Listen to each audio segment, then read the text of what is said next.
और यहां जहां दिल्ली में आप खड़े, मास्क नहीं पहनता, मैं ओपनली आपको बोलूंगा, नहीं पहनता।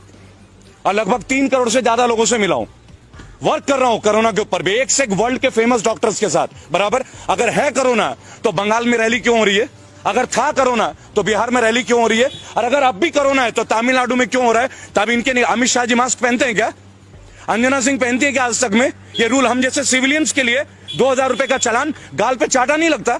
क्या दे दिया हम लोगों को? ब्यूटी पार्लर वाले घर बैठे रहे, टैक्सी वाले घर बैठे रहे, कोचिंग इंस्टीट्यूट वाले घर बैठे रहे, जिम चलाने वाले घर बैठे रहे, एक का भी किराया रुका गया, लोग बर्बाद हो गए, बर्बाद हो गए। उनके लिए बैकअप पैकेज रहा, इन्होंने बोला मुद्रा लोन दे दिया। चलिए आप पत्रकार हैं, 100 युवक ले लीजिए जो पोस्ट ग्रेजुएट हो, मैं तो गोल्ड मेडलिस्ट हूं, 100 गोल्ड मेडलिस्ट लेके आता हूं, बताइए कौन से बैंक में चलूं? आपको एक को मुद्रा लोन नहीं मिलता। कारण बैंक वालों को कोलैटरल चाहिए। Collateral, what is collateral? कि लोन तब देंगे जब आपके पास बैकअप रहेगा। जबकि गवर्नमेंट ये कहती है ये उन यूथ के लिए ये परियोजना है जिनके पास कुछ नहीं, अच्छी विचारधारा, हम एक प्रोजेक्ट उनको देंगे। Where is that project? कहां है वो प्रोजेक्ट? इस बात का विवाद है। तो हमारा विवाद नहीं है, हमारा फाइट आपके साथ, बैड गवर्नेंस के साथ। और हम लोग बजाते सबकी हैं, हम लोग कांग्रेस को भी बख्शते नहीं है। मैं आपको बता दूं, अगर राहुल गांधी में ही दम होता, उनमें ही क्वालिटी होती, तो हमें इनको थोड़ी झेलना पड़ता, अच्छे दिन का जुमला थोड़ी सहना होता। उन्होंने भी वही किया, इन्होंने भी यही किया। और आज अगर कुछ कोई अच्छा कर रहा है, अगर मैं अभी बोल दूं राहुल गांधी अच्छा है तो कांग्रेस का चमचा, अगर मैं अभी बोल दूं केजरीवाल बिजली दे रहा है तो उसका दल्ला, यही तो इनके पास रह गया। केवल आईटी की वॉर है हम लोगों के साथ, आईटी। और अब जो आपने बोला ना सोशल मीडिया, क्या हो जाएगा सोशल मीडिया में? रोक दोगे तो क्या होगा? बोलना बंद कर देंगे। अरे जिस रोड पे खड़े होंगे ना, वहां हजारों लोग खड़े होंगे। जुबान भी बंद कर दोगे क्या? जुबान बंद कर दोगे? अनुराग ठाकुर नहीं बोलते हैं गोली मारो, मार दो गोली भाई, गद्दारी तो दिखा दो। अरे गद्दार को तो जीने का हक ही नहीं है। आपके लोगों में अनुराग ठाकुर कौन से गाड़ी में घूमते हैं जी?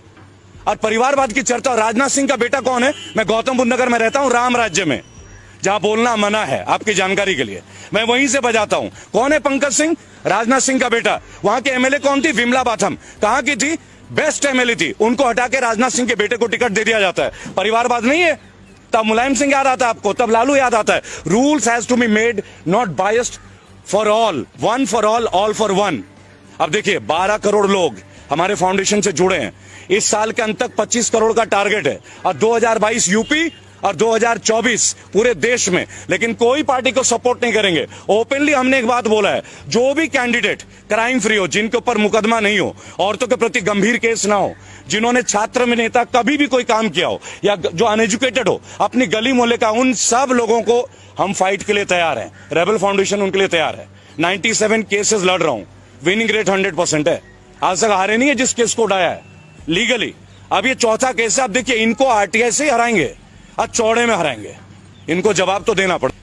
आज किसान आंदोलन में 200 से ज्यादा लोगों ने शहादत दी है, 200 से ज्यादा लोगों ने। उनके लिए किसी को समय नहीं मिल रहा है।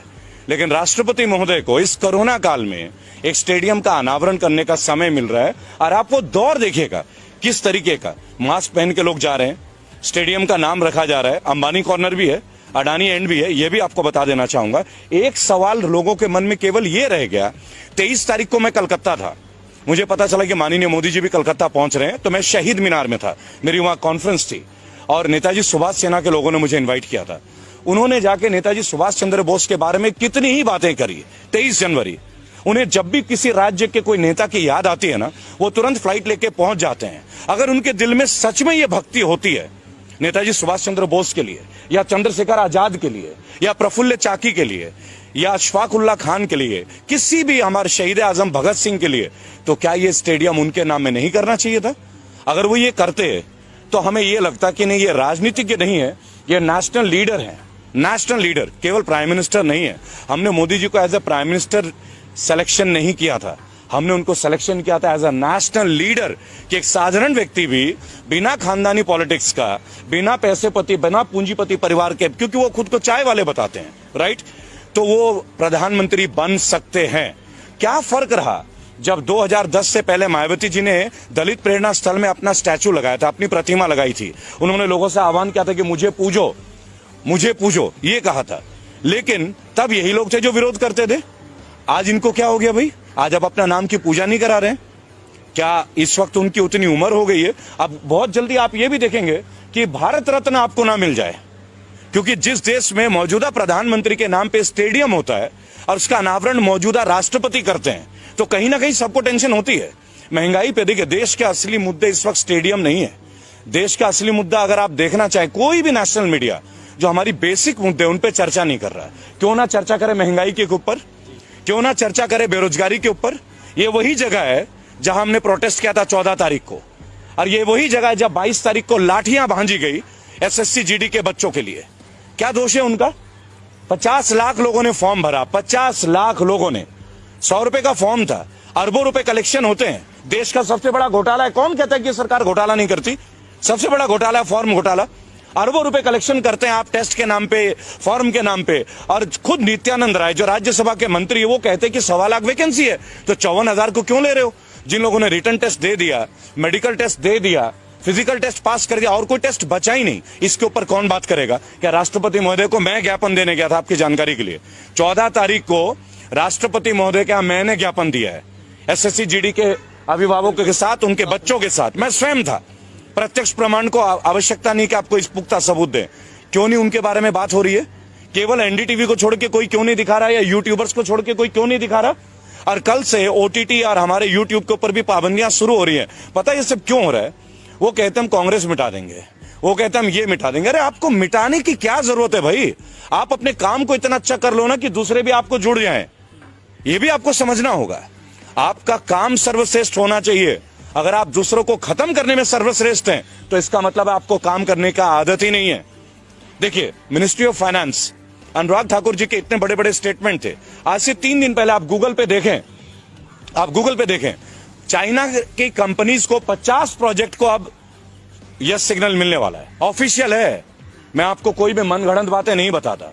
अब ये 50 जो प्रोजेक्ट है, परियोजना है, उधर गलवान घाटी में हमारा चल रहा है। पिछले 1 हफ्ते से आप देख रहे होंगे कि चाइना के अधिकारी निरंतर हमसे बात कर रहे हैं। क्यों बात कर रहे हैं भाई? हम क्यों बात कर रहे हैं उनके साथ? हम वास्तविक जो नियंत्रण रेखा है उसके ऊपर हमें बात करने की आवश्यकता क्या है? जो हमारा है वो तो हमारा है ना, इसके लिए हमें बात करने की क्या जरूरत है?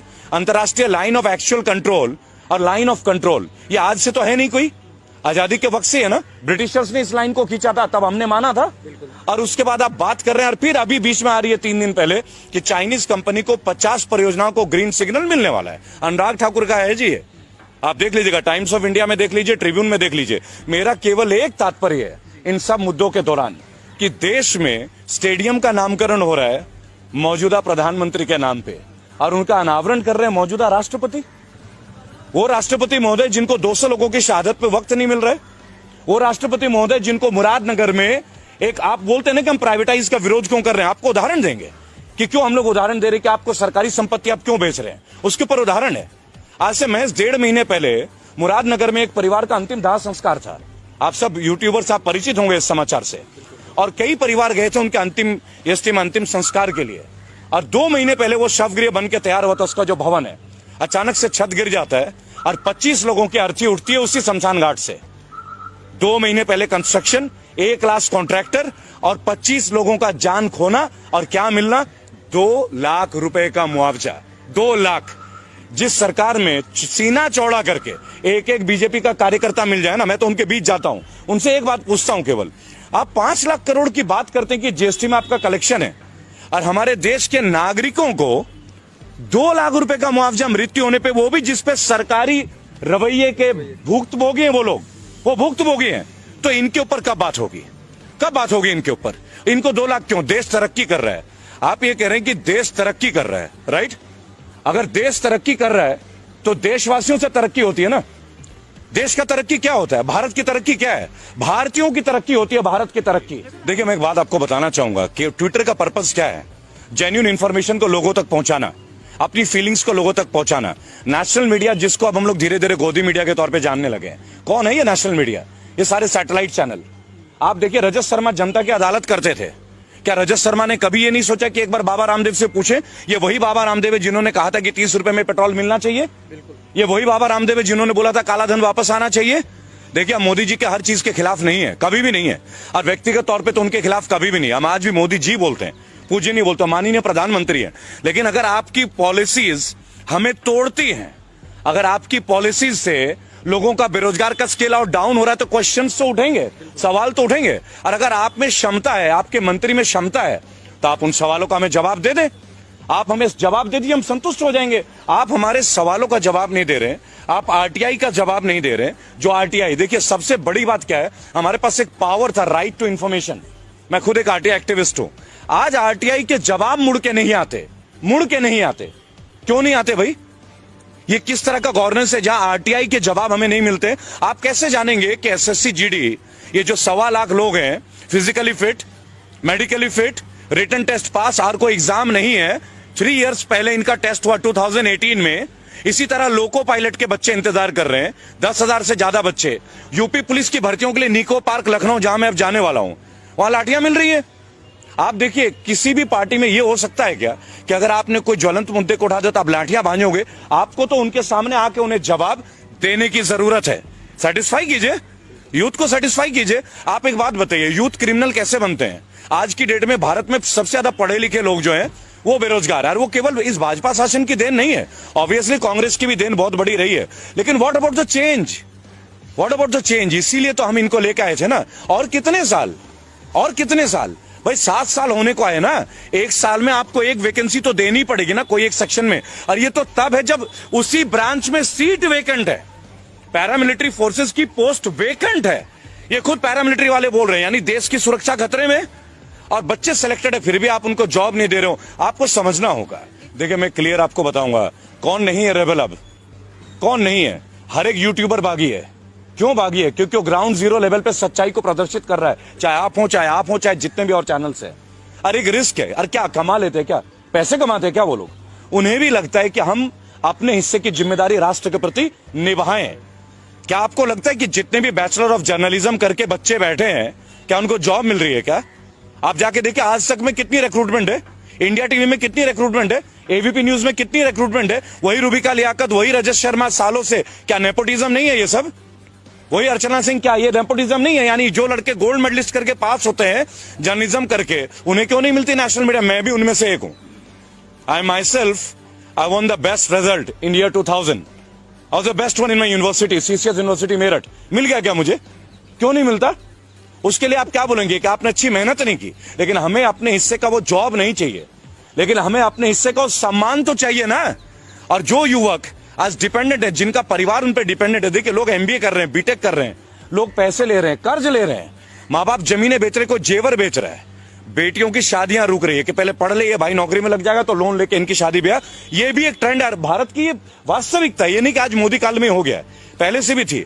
लेकिन ये सबसे निम्न वर्ग का एक रिजल्ट है कि आप लगा लीजिए, हम पहले देश बन गए जिसने तमाम सरकारी एसेट बेचने शुरू कर दिए, और वो भी वो सरकारी एसेट जो प्रॉफिटेबल है।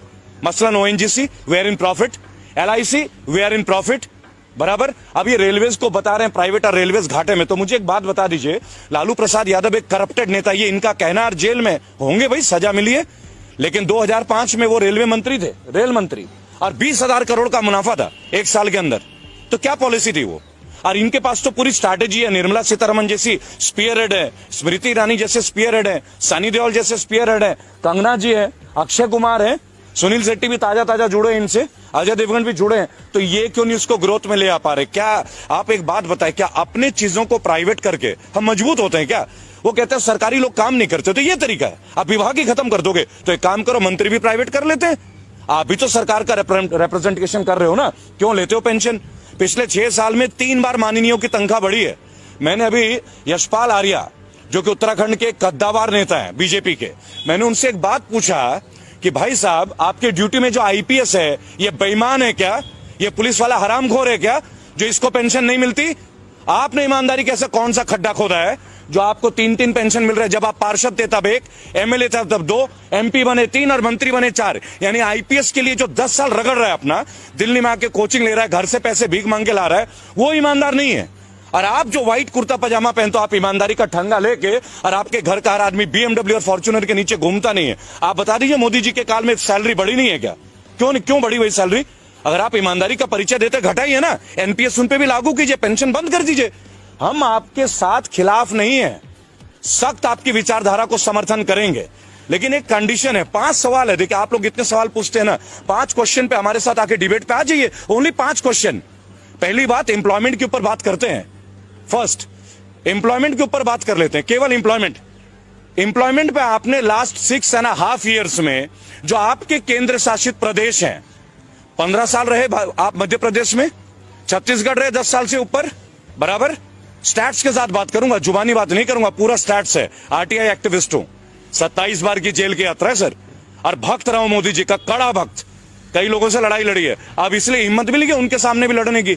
आज जो बच्चे बैठे हैं 1.25 लाख और आए हुए हैं गुरुद्वारे में, उनको फेस कीजिए ना, उनको बताइए ना उनकी ज्वाइनिंग क्यों नहीं दे रहे हैं। Medical fit, physical fit, written test pass किया, कोई टेस्ट और बचा नहीं, तो जॉब क्यों नहीं दे रहे हैं? और आपके पास वैकेंसी है, क्यों नहीं दे रहे भाई उनको जॉब, बताइए। रेलवे के बच्चे बैठे हैं, लोको पायलट के 10,700, यूपी पुलिस के वर्दी का 2018 से इंतजार, 2015 के एसएससी के बच्चे, 2012 के बच्चे, कितने दिन आत्महत्या। आप लास्ट 3 महीने में 200 बच्चों ने आत्महत्या किया है। उनके मां बाप को दुख नहीं होता क्या? लोअर मिडिल क्लास फैमिली, कई ओवर एज हो गए, दोबारा गवर्नमेंट जॉब दे नहीं सकते हैं, सेलेक्टिविटी है। They have been selected but they haven't got their jobs and they won't get their jobs in this government. ये लड़ाई उनके लिए है, ये लड़ाई उनके